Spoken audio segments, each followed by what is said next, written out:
Welcome to The Explainer. We're looking at a company today that has totally upended how we all buy glasses, and now it's gearing up for one of the most anticipated IPOs of the year. So, let's dive right in. We're talking about the Lenskart IPO. The big question on everyone's mind is this a visionary, game-changing opportunity, or is it just a classic case of market hype? Well, let's find out.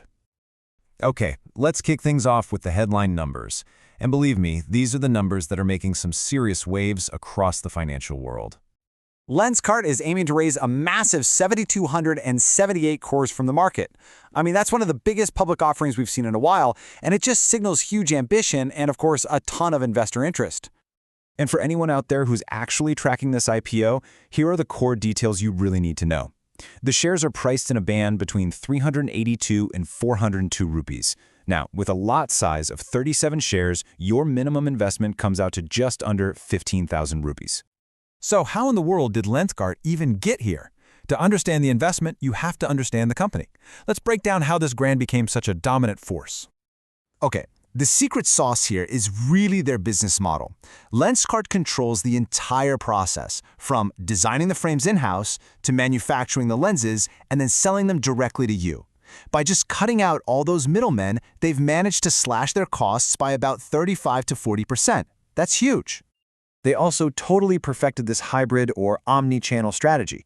So you might be at home, browsing frames on their app using that cool virtual try-on feature. Then you can just pop into a physical store for a free eye test to seal the deal. Nearly half their revenue in India comes from customers who start online and finish offline. It's brilliant. And this model has just fueled some incredible expansion. As of the middle of 2025, Lenskart is operating over 2,800 stores globally. They have a huge presence in India, obviously, but also a growing footprint all across Southeast Asia, Japan, and the Middle East. So, with all that in mind, what's driving all the excitement around this IPO? Let's get into the bull case. All the reasons investors are seeing a massive opportunity here. First and foremost, the revenue growth is just explosive. The company's total revenue shot up from just under 4,000 crores in fiscal 23 to over 7,000 crores in fiscal 25. We're talking about a nearly 34% annual growth rate. That's just wild, and it's being driven by all those new stores and booming online demand. Now, what's really interesting here is the dramatic turnaround in profitability. After posting a pretty small loss in fiscal 24, Lenskart just swung to a significant profit of nearly 300 crores a year later. This pivot, it's a huge signal that their model isn't just growing, it's actually becoming more efficient and more sustainable. And believe me, the good news doesn't stop there. Their new stores become profitable incredibly fast. They pay back their setup costs in just 10 months. They have this massive loyalty base, and their customers, they're repeat buyers. They purchase almost double the industry average. These are all signs of a really fundamentally strong, well-run business. But it's not all clear skies. Every single investment has risks, so let's flip the coin and look at the bear case. The arguments for maybe being a little bit cautious here. Okay, the biggest concern really revolves around one key metric, the price-to-earnings ratio, or PE ratio.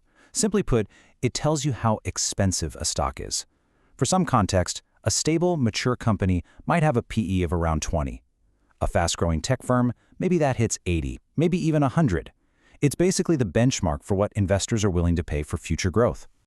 And Lenskart's post-IPO PE ratio is estimated to be a staggering 235.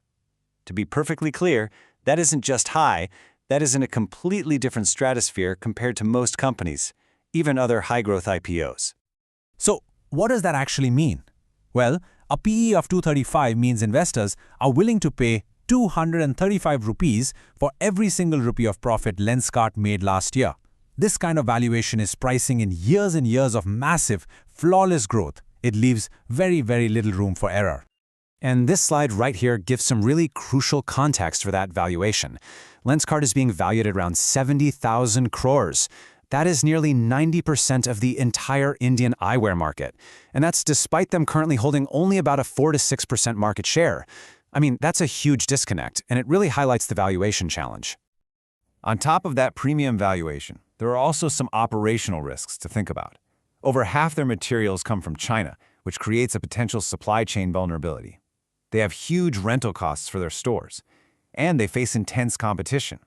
That's 77% of the market held by all those small, local opticians. That isn't just a number. It represents deep-rooted customer relationships and trust that can be really difficult and expensive for a big brand to break into. So, what's the verdict?